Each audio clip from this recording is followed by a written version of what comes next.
I was recently reading up on some of Spain's most famous historical figures, and in doing so, I stumbled upon something really interesting.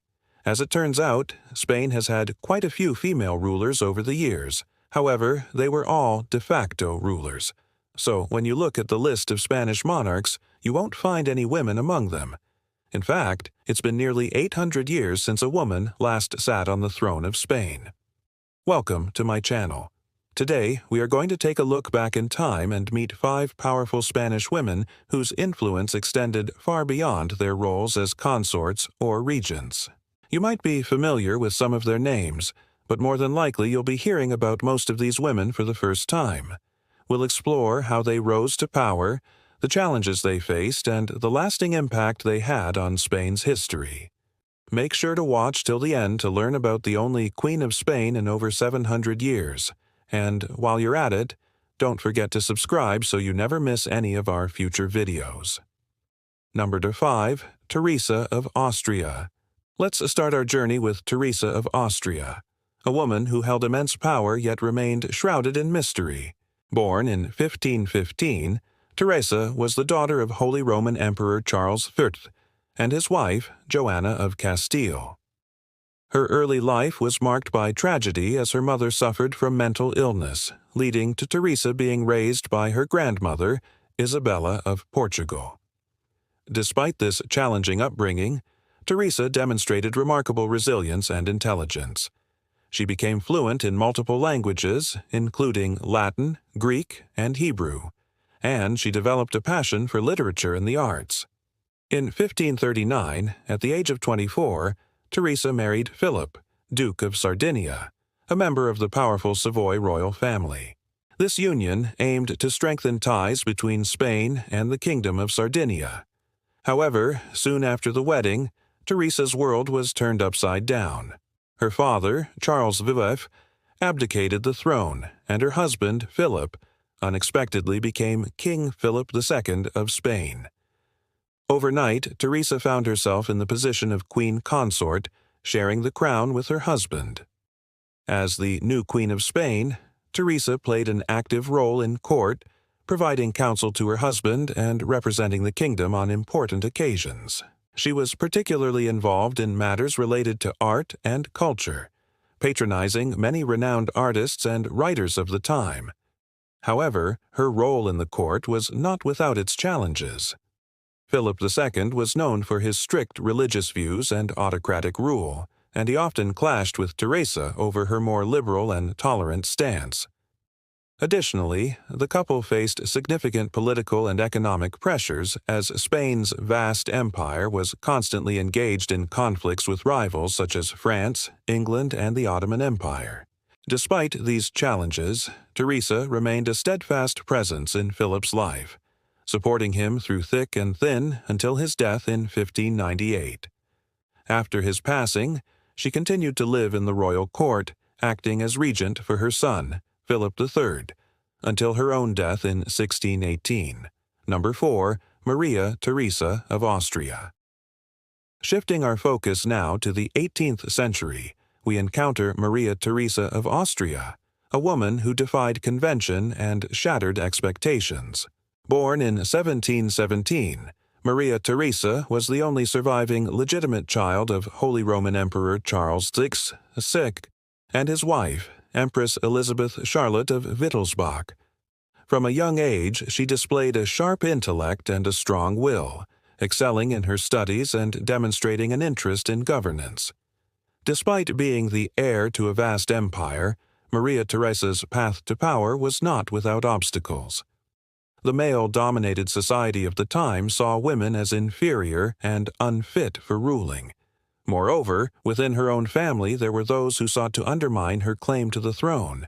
Undeterred, Maria Theresa worked tirelessly to secure her position. She forged strategic alliances, most notably with France and Sweden, and gained the support of influential figures in her empire.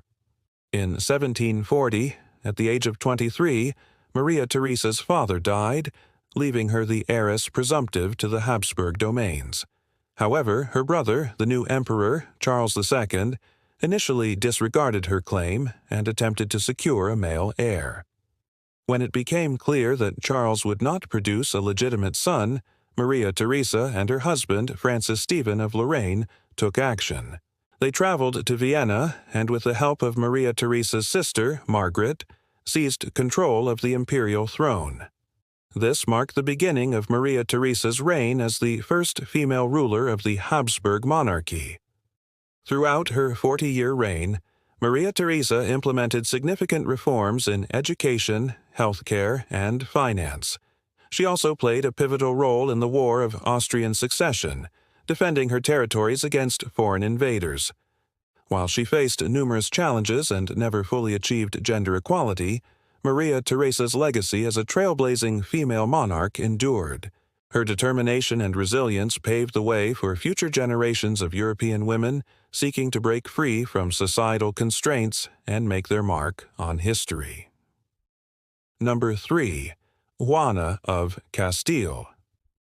Our next subject, Juana of Castile, also known as Juana the Mad, offers a compelling study in contrasts. Born in 1479, Juana was the daughter of King Henry IV of Castile and his wife, Isabella I of Castile. Growing up in the royal court, she received a privileged education and was groomed for a life of luxury and power. In 1496, at the age of 17, Juana's life took a monumental turn when she married the future King Philip V of Castile. The marriage was part of a political alliance between Castile and Aragon, and it united two of Spain's most powerful noble families. Juana and Philip had 4 children together, ensuring the continuation of the royal bloodline. However, tragedy struck when Philip died in 1506, leaving Juana as the Queen Regent of Castile with sole responsibility for governing the kingdom in the name of her son, Henry. Unfortunately, Juana was ill-equipped to handle the complexities of ruling a nation. Her mental stability was fragile, and she struggled to cope with the pressures of the crown. As a result, she came to be known as Juana the Mad. Adding to the turmoil, Juana's mother, Isabella, and her brother, Henry IV, sought to exert control over the regency, leading to a period of instability and conflict. Ultimately, Juana's brother Henry IV revoked her regency in 1507 and imprisoned her in the castle of Tordesillas, where she spent the last 47 years of her life. Despite her confinement, Juana remained a prominent figure in Castilian politics, as her son, Henry VIII, succeeded to the throne as King of Castile and Aragon in 1506. During his reign, Henry VIII granted his mother generous allowances and frequently visited her in Tordesillas. The exact circumstances of Juana's imprisonment and her interaction with her son remain subjects of historical debate and speculation.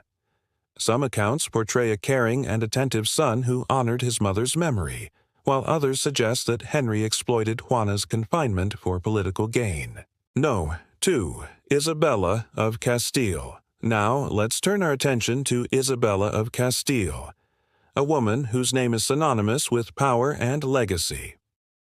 Born in 1451, Isabella was the daughter of King John II of Castile and his wife, Queen Isabella of Portugal. From an early age, she exhibited qualities that set her apart, demonstrating intelligence, determination, and a strong sense of justice.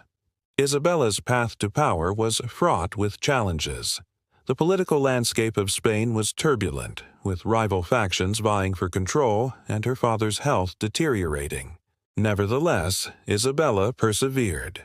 She formed strategic alliances, most notably with her cousin, King Ferdinand of Aragon, and navigated the complexities of courtly life with grace and poise.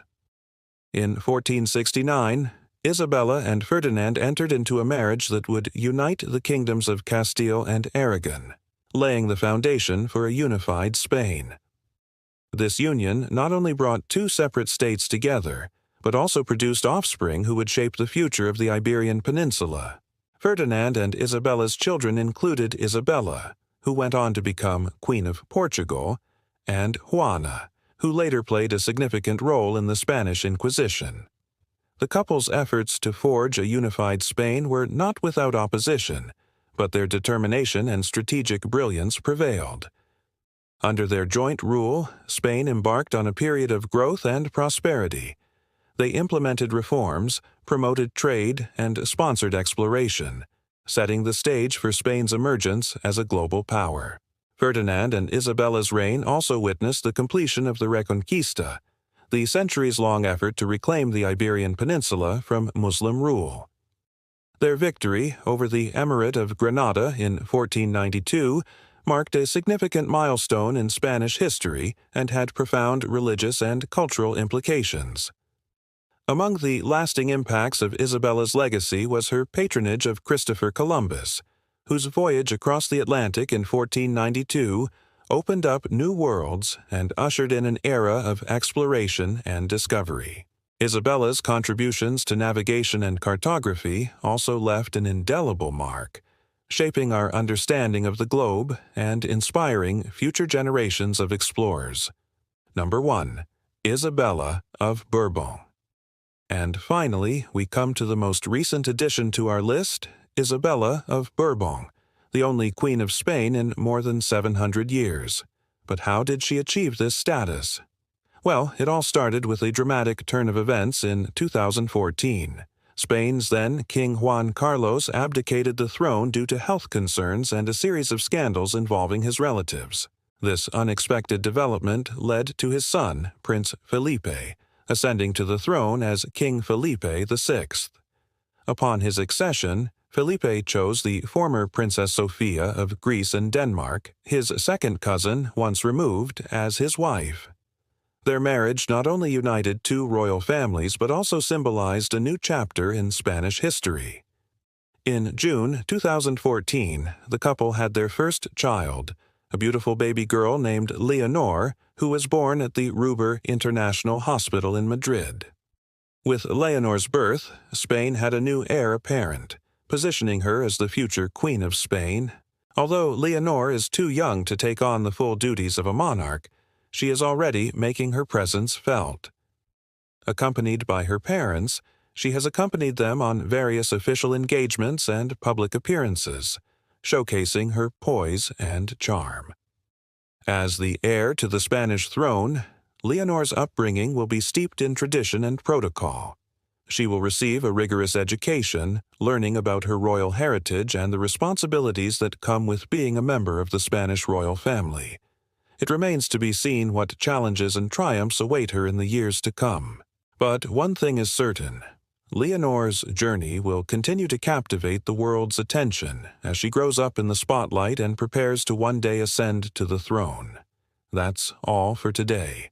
Thank you for joining us on this journey through time as we explored the lives and legacies of 5 extraordinary Spanish women whose contributions have shaped Spain as history. Don't forget to hit that like button if you enjoyed this video and stay tuned for more captivating historical tales.